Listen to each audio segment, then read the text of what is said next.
Hi everyone, ¿cómo estás? आज European football के बारे में बात नहीं होगी, ना बात होगी बार्सिलोना रियल मैड्रिड के बारे में। आज हम बात करते हैं इंडियन फुटबॉल के बारे में। और मैंने इंडियन फुटबॉल में जो मैं काम करता था फॉर गुड 2 इयर्स, वो मैंने क्यों छोड़ दिया। काफ़ी उम्मीद से मैंने वो शुरू किया था काम। काफ़ी एक टाइम ऐसा था जो इतना पैशनेट था मैं फ़ुटबॉल को लेके, अभी भी हूँ। बट उस टाइम पे एक उम्मीद दिखती थी कि ये ग्राफ पक्का ऊपर जाएगा। 2017 2018 के टाइम के बारे में ये मैं बात कर रहा हूँ, उस टाइम की बात है। तो अब क्योंकि इंडियन फुटबॉल इतनी बुरी हालत में है, so I thought let me share my experience उस टाइम पे ऐसा हुआ क्या था। तो मैं आपको थोड़ा कॉन्टेक्स्ट दे देता हूँ। मैं फुटबॉल में कहीं दूर दूर तक काम नहीं करता था, but then India was hosting the under 17 world cup, FIFA वाला जो था। अब वहाँ पे मैं काफ़ी सारे मेल्स लिखता रहता था, तो एक मेल का मेरे को रिप्लाई आ गया that India was hosting the FIFA world cup. तो उनको लोग चाहिए थे जिनको फुटबॉल के बारे में भी आता हो और उनको स्पेनिश भी आती हो। तो मेरे को कॉल आता है, मैं जाता हूँ जवाहरलाल नेहरू स्टेडियम, इंटरव्यूज़ होते हैं, मैं क्लियर कर देता हूँ and I become the team licence officer of Spain in the FIFA under 17 world cup. ये उसकी एक्रेडिटेशन है, देखो। मैं दिखा देता हूँ, फ़ोटो भी मैं इसकी लगा दूंगा, देख लेना आप आराम से। तो जब मैंने काम किया, काफ़ी अच्छा टूर्नामेंट था। स्पेन फाइनल में पहुंची, इंग्लैंड से आ रही है, आप सबको याद होगा वो अंडर 17 फीफा वर्ल्ड कप। उसके बाद मेरा सेकंड एक्सपीरियंस, अब मेरी स्पोर्ट्स में फुटबॉल में एंट्री हो चुकी है। अब यहाँ से थोड़ा थोड़ा करके काम मिलना शुरू हो गया था। फिर मैंने खेलो इंडिया के लिए काम किया, ये उसकी एक्रेडिटेशन है, ये देखो। जब उसके बाद मैं एंट्री मारता हूँ इंडियन फुटबॉल में।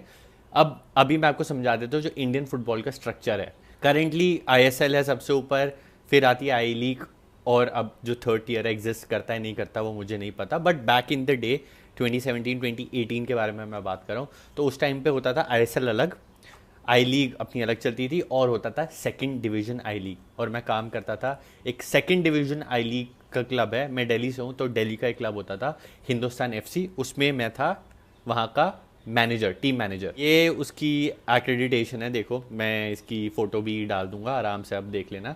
अब मैं कोच नहीं था, जस्ट बाय द वे, मेरे पास कोई कोचिंग लाइसेंस नहीं है। टीम मैनेजर था मैं। टीम मैनेजर का काम होता है जो आउटसाइड जो फुटबॉल नॉन फुटबॉलिंग काम होता है ना, वो करना। नॉन फुटबॉलिंग काम कोच का काम होता है। अच्छा, हम 4-4-2 खेलेंगे, ये टैक्टिक खेलेंगे, इस प्लेयर को ऐसे करना है, वो होता है टेक्निकल स्टाफ जिनको फुटबॉल के लाइसेंस होते हैं, जिनको फुटबॉल के बारे में ऑन फील्ड नॉलेज होती है। टीम मैनेजर जो मैं था, उनका काम होता है नॉन फुटबॉलिंग काम करना, जो अराउंड एक क्लब अराउंड फुटबॉल होता है। तो अब मेरा एक्सपीरियंस जो था ना, was one of the worst experiences that I had in my working life अभी तक। सबसे पहले जैसे ही वो काम शुरू हुआ, मैंने एक चीज़ नोटिस कर ली थी कि यहाँ पे मनी प्रॉब्लम है बहुत ही ज़्यादा बड़ी। मेरे को जैसे ही आई लीग शुरू हुई, एक ना फाइट चल रही थी बिटवीन द दिल्ली एसोसिएशन और जो मेरा क्लब था हिंदुस्तान एफसी। उसमें जो क्लब ओनर था ना, वो क्या करता था, वो ना थोड़ी थोड़ी टैक्टिक्स खेलता था अगेंस्ट दिल्ली एसोसिएशन या एएफएफ। बेसिकली इशू आ रहा था डेट्स के साथ। कहीं कहीं मैचेस की ना डेट्स क्लैश हो रही थी, दिल्ली लीग की और जो हमारे सेकंड डिवीजन आई लीग है। सेकंड डिवीजन अब तो एग्जिस्ट नहीं करता, बट उस टाइम पे होता था। प्रमोट हो गए तो आप जाओगे आई लीग में। उस टाइम पे मिनर्वा जीती थी जब मैं काम करता था। तो अब इस लड़ाई में क्या है, he was using me as a pawn. मैं जाऊँ, मैं बात करूँ, और वहाँ से एएफएफ से गाली मैं सुनूँ, दिल्ली एसोसिएशन से मैं गाली सुनूँ। और मैं नया नया आया था, वो जस्ट वॉट 22-23 नया नया काम करना शुरू किया। तो वो सारी गाली सुन के मैं आता, काम वो होता नहीं, डेट चेंज होती नहीं। ओनर के पास जाता, क्लब ओनर, वो मेरे को अलग गालियाँ देता कि मैंने तेरे को इसलिए हायर किया। और मेरी सैलरी आप सुनोगे ना, if I tell you my salary जो मेरे को मिल रही थी, आप मेरे को सुपर चैट दे दोगे कि ये ले भाई, तू रख ले मेरी साइड से। हाँ, तो अब क्लब ओनर भी गाली दे रहा है। अब एक और चैलेंज, जर्सी। अब नया सीज़न है, पुराने ईयर की तो जर्सी नहीं पहननी पड़ेगी, नए साल की हमें जर्सीज पहननी है। जो वेंडर है, अब वेंडर को 1/3 ऑफ द पेमेंट गई है, अब मेरे को भेज दिया है कि वेंडर से जाके आप जर्सी रिसीव करो। ठीक है जी, मैं वेंडर के पास गया, जर्सी, वो मुझसे बोले पैसे। मैं फ़ोन में लाऊँ अपने ओनर को कि सर आपने पैसे पेमेंट नहीं करी है।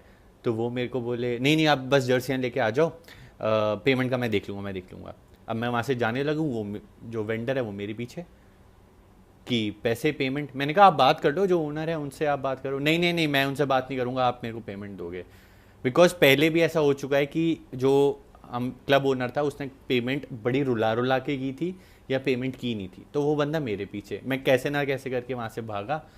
तो मैं गया कि यार आपने ऐसे पैसे नहीं दिए, वो मेरे पीछे। वो क्लब ओनर उल्टा मेरे को सुनाए गाली दे कि जब तेरे को बोला था कि वहाँ से भाग जा, वहाँ से चले जा, तेरे को समझ नहीं आ रहा था।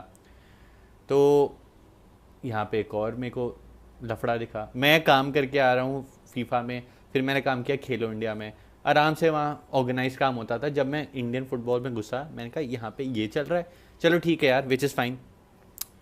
कहानी आगे बढ़ती है, मैचेस शुरू होते हैं, प्लेयर्स से मैं मिलता हूँ, एक ट्रेनिंग सेशन होता है। अब मैं प्लेयर्स के पास जाऊँ तो प्लेयर्स की अपनी कहानी।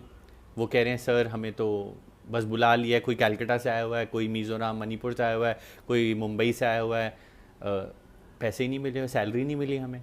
कॉन्ट्रैक्ट्स तो दिए हुए हैं, 5 लोगों को एक कमरे में डाल दिया, कमरा रेंट किया हुआ है कुछ महीनों के लिए, जब तक वो सेकेंड डिवीज़न आई लीग का सीज़न होता है, 2 से ढाई महीने का चलता था वो। पेमेंट पेमेंट है ही नहीं। वो मेरे को बोले कि सर अब थोड़े पैसे दे दो, 500 1000 रुपये खाने पीने का। मैंने लिटरली प्लेयर्स को केलों पे सरवाइव करते हुए देखा हुआ है। अब न्यूट्रिशन तो अब भूल जाओ, जो हम एक्सपेक्ट करते हैं, यूरोपियन फुटबॉल की आदत है ना, न्यूट्रिशन मसल बनाओ, ये स्टैमिना, वो केलों पे सरवाइव करते हुए देखा मैंने प्लेयर्स को। वो मेरे पास आके एक दो बार चलो मैंने दे दिए। मैं फिर वो मेरे को बोलते प्लेयर्स कि प्लीज़ आप बोलो ओनर को कि यार पैसे दे दे हमारे, थोड़ी सैलरी दे दे, काम चल जाए।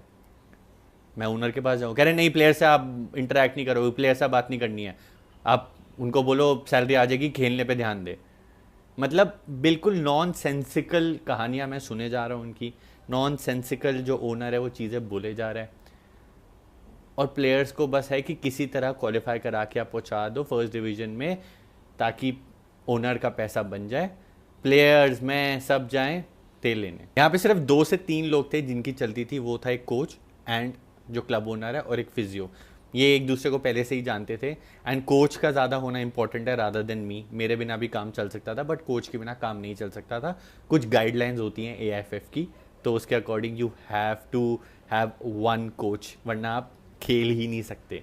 फिर कभी कभार मेरे को AIFF जाना होता था पेमेंट लेने के लिए। अब होता क्या है, जब आप सेकंड डिवीज़न या फर्स्ट डिवीज़न कैसे भी खेल रहे हो, जो AIFF होस्टेड जो टूर्नामेंट्स होते हैं, या ISL में भी अब होगा, तो बेसिकली इनमें क्या होता है, जो होम गेम्स होती हैं उसमें आप होस्ट करते हो। होस्ट करने के आपको पैसे लगते हैं कि जो दूसरी टीम आएगी उनको बस देनी है, उनके अकोमोडेशन का पैसा, कि कहीं तो होटल में रुकेंगे, उनका उस मैच डे का एक छोटा सा जो आप चीज़ें अरेंज करते हो उनके लिए, पानी, खाना और जो भी चीज़ें होती हैं, उसमें पैसा लगता है ऑब्वियसली। अब वो सब्सिडाइज करती है IFF कि आपको एक अमाउंट देती है कि ये इतना अमाउंट है, क्लब को अपना पार्ट लगाना है, प्लस हम भी आपको पैसा देते हैं। तो वो पैसा लेने के लिए मेरे को ओनर बोलता था रैंडमली, एक तो रैंडमली कभी भी जब दिल किया फ़ोन कर दिया, हेलो हाँ जी चले जाओ AFF। तो AFF में जाऊँ, AFF वाले बैठा हूँ मैं, 1 घंटा निकल गया, 1.5 घंटा 2 घंटा, जिस बंदे ने आना है वो मिला।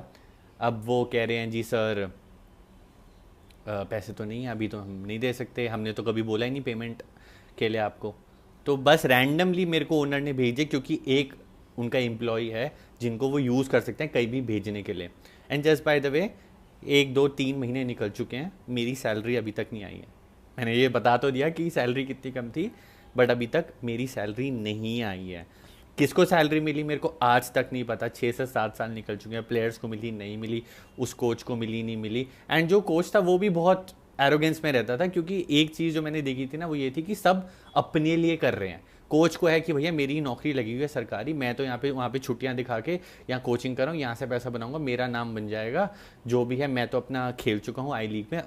When he was a player, वो आई लीग में खेलते थे अपेरेंटली। जो भी था, जो एथलीट्स थे वहाँ पे, हमारे प्लेयर्स थे, उनको था कि यार बस मेरे को मेरा चांस मिल जाए, ये स्काउट मेरे को देख ले, मिनर्वा का ये कोई कोच देख ले, या मेरे को मुंबई FC का जो इसका कोई कोच देख ले, या पुणे FC का कोई देख ले, मेरी स्काउटिंग हो जाए। एज अ टीम कलेक्टिव कुछ नहीं था, कोई सिनर्जी नहीं थी, सब अपने लिए खेल रहे थे। सबको है कि भैया कोई जो स्काउट्स आते रहते थे, ये सेकंड डिवीज़न में ना स्काउट्स आते रहते थे कि फर्स्ट डिवीज़न में आपको वो अपॉर्चुनिटी मिल जाए। तो सबको था कि भाई मेरा काम हो जाए, यहाँ पे आधे प्लेयर्स की सैलरी नहीं आ रही, मेरी तो भूल जाओ, मैं तो लिस्ट में एकदम नीचे। किसको पैसे मिल रहे हैं हमें नहीं पता, सब अपने like you are on your own in Indian football. Away matches का तो और ही बुरा हाल था। एक क्लब होता था रियल कश्मीर, वो भी सेकंड डिवीजन में था, इवेंचुअली वो जीत के क्वालिफाई कर जाते हैं और वो आई डिवीजन फर्स्ट लीग में भी जाते हैं। तो जब अवे मैचेस में हम कश्मीर गए थे, तो हम गए थे बाय प्लेन, ठीक है, वो क्लब ने पे कर दिया। अब वहाँ पे हमारी टीम में ना अफ्रीकन प्लेयर्स होते थे, और कश्मीर में कोई भी फॉरेनर है ना, उसको अपना पासपोर्ट कैरी करना होता है कि अगर आप कश्मीर एंटर कर रहे हो, एंट्री होती है प्रॉपर कि कौन सा फॉरनर आया, फॉर ऑब्वियस रीज़न। तो जो अफ्रीकन प्लेयर था ना, वो अपना पासपोर्ट लाना भूल गया, बिकॉज उसको लगा मेरे उसके पास नहीं, पैन कार्ड था, सॉरी, पैन कार्ड से मिल जाएगी एंट्री उसको कश्मीर में, नहीं मिली। तो उस प्लेयर को उसी टाइम पंगा पड़ गया कि अब सब चले गए, सब होटल चले गए, मैं और वो प्लेयर, अफ्रीकन प्लेयर रुका हुआ है। उस प्लेयर को उसी टाइम उस ओनर ने फायर कर दिया, मतलब क्लब से बाय बाय टाटा, तेरा कॉन्ट्रैक्ट ख़त्म, जस्ट बिकॉज वो अपना पासपोर्ट नहीं कैरी कर पाया और उसको कश्मीर में एंट्री नहीं मिली। बाय बाय टाटा, ख़त्म कहानी, घर जाओ आप। And on top of that, जो टिकट, अब रिटर्न टिकट कुछ 2-3 घंटे में फिर से एक और फ्लाइट है जो वापस दिल्ली आ रही है, टिकट उसकी जेब से भरवाई, फायर भी कर दिया और ख़त्म कहानी, घर भेज दिया उसको। और उस पर ऐसे ऐसी एलिगेशन लगा दी कि इसके पास पक्का जो वीज़ा है उसका एक्सपायर्ड है, तभी वो नहीं लाया। Not just the owner, the coach और जितने भी जो थोड़े बहुत 2-3 लोग की जो मैनेजमेंट थी, पक्का कुछ गलत तरीके से कर रहा होगा, इलीगल काम कर रहा होगा, ये सारी चीज़ें बोल के उसको फायर कर दिया और निकाल दिया। अब हुआ क्या, हमें ट्रेन से वापस आना था। अब ट्रेन से वापस आने के चक्कर में उस टाइम पे क्या हुआ, स्ट्राइक हो गई, इंडियन रेलवे की स्ट्राइक, तो ट्रेन नहीं चल रही हैं, हमारी ट्रेन भी कैंसिल। तो अब एक ही ऑप्शन बचता है फ्लाइट से आने के लिए। अब हुआ क्या, ओनर ने तो हाथ खड़े कर दिए कि मैं पैसे नहीं दूंगा, बिकॉज काफ़ी सारे लोग हैं, 15-16-17 प्लेयर्स हैं, 3-4 स्टाफ, एवरेज अगर आप 6,000 भी लो, 6,000 को 20 से मल्टीप्लाई कर दो, लाखों में बन जाएगी अब टिकट। तो अब ओनर ने बोला भाई मैं पैसे नहीं दूंगा, आप देख लो, आप अपनी जेब से आ जाओ, कैसे भी करके आओ, वेट करो कुछ दिन, कहीं धर्मशाला में रुको, बट आप कैसे भी करके दिल्ली आओ, लेकिन मैं पैसे नहीं दूंगा। हमने एक जम्मू हम किसी तरह पहुँचे। अब जम्मू में वहाँ पे हमने एक धर्मशाला जो होती है कटरा में, अगर आपको पता होगा, तो वहाँ पे हम रुके। एंड वहाँ से नेक्स्ट डे हमने किसी तरह मैनेज करके अपनी जेब से पैसे भरे, और एक प्लेयर के मैंने भरे, क्योंकि अपने लिए तो थे, एक प्लेयर के मैं और कर सकता था उस टाइम पे। एंड हम सारे, कुछ कुछ कोच ने दिए, कुछ कुछ ने घर से मंगवाए, दिल्ली आ गए। ये हाल था, ये सेकंड डिवीज़न आई लीग क्लब का ये हाल है। मैं इंडियन फुटबॉल का ये हाल है। एएफएफ जाओ, वहाँ पे कोई सुनने को राज़ी नहीं है। जो क्लब्स है इनके पास सुनने का कोई हाल नहीं है, मतलब कोई सुनने को राज़ी नहीं है। अपने भरोसे बैठे हुए हो इंडियन फुटबॉल में।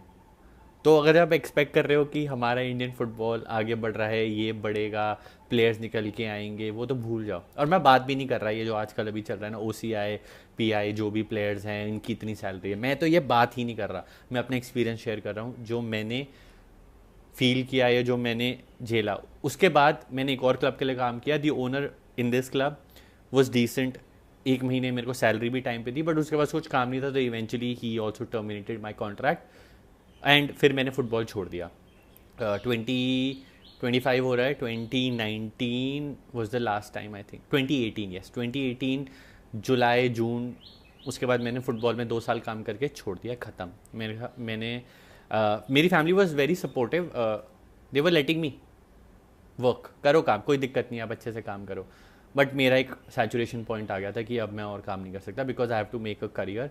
यहाँ पे तो मैंने देख लिया है कि कुछ यहाँ नहीं हो सकता। उसके बाद मैंने एक नॉर्मल कॉर्पोरेट जॉब ले ली, and as a lot of people they leave Indian football, and I also left Indian football. मैं सोच रहा था मैं कोचिंग में चले जाऊँ, लाइसेंस के लिए भी मैं जाना चाहता था। कुछ दिल्ली प्लेस और क्लब्स थे जिनको एक ऐसा बंदा चाहिए था जिसको स्पेनिश आती हो, प्लस उसके पास कोचिंग लाइसेंस भी हो, but I drop the plan and left Indian football.